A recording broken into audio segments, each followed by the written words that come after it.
I know my neighborhood by heart, so it wouldn't be hard to walk from our apartment to the stores blindfolded, and that's what I'm doing. Almost.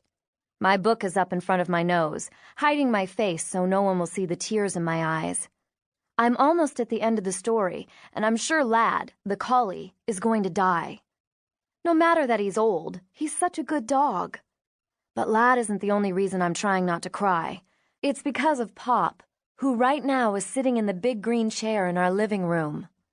Pop home instead of working on a winter afternoon. Pop without his job at the bank, and all because of the depression. What does that mean? I asked, and he said it's as if someone opened a plug and everyone's money went down the drain.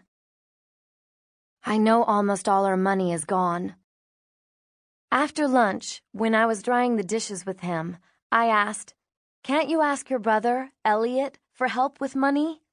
Just until the new president, Franklin Roosevelt, fixes the depression?" "I'd never ask anyone for help," Pop says.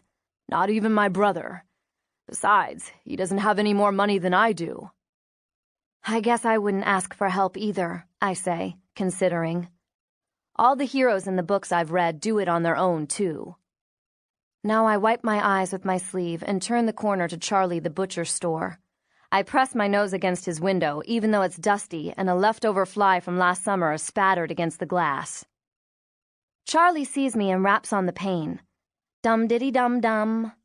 It means he has bologna, and he's going to give me a slice right off one end. My mouth waters, but I'm nervous. I want to ask him for 2 slices. I've never done that before. But Pop desperately needs cheering up. So this time, it's crucial. Crucial. That's one of our words. Miss Mitzi Madden of Madden's Blooms and I are letter writers. We like to use important words on occasion. I love that. On occasion. I've thought about asking Charlie for a second slice of bologna all day. It's just for this occasion, I'll say. And he'll say, who knows what he'll say?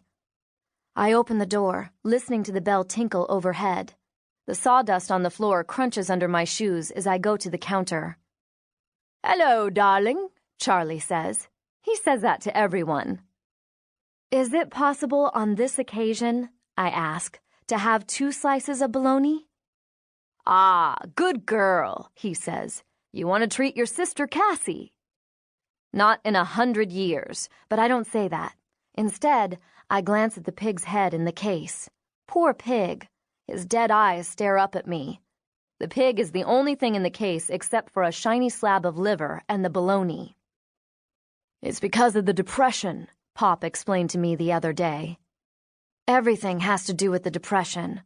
Pop, rail thin, sitting in the sagging living room chair all week, his elbows on the windowsill, calls out once in a while.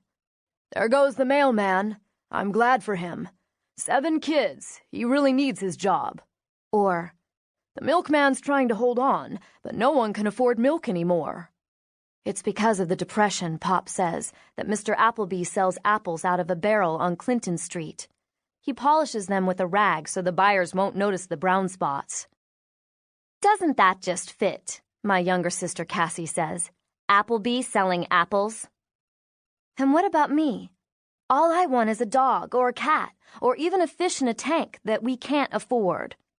Ridiculous. How much does one goldfish eat? But Pop shakes his head. "No one has 2 nickels to rub together anymore." Charlie slices the bologna paper thin.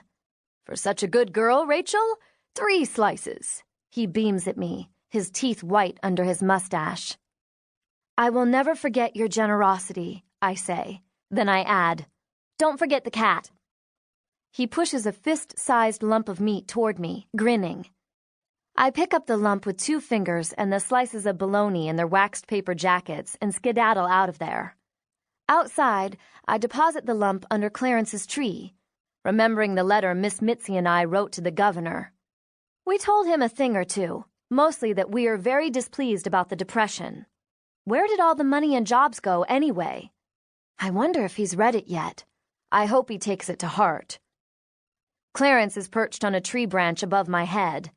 His red tail whips back and forth. His fierce eyes glare at me. He's waiting for me to leave so he can have his dinner. I head for home, passing the schoolyard, and look up at my classroom window. Mrs. Lazarus says I soak up learning like a sponge. I smile to myself, imagining long division, the Civil War, and stories of the prairie schooners seeping right into my bones.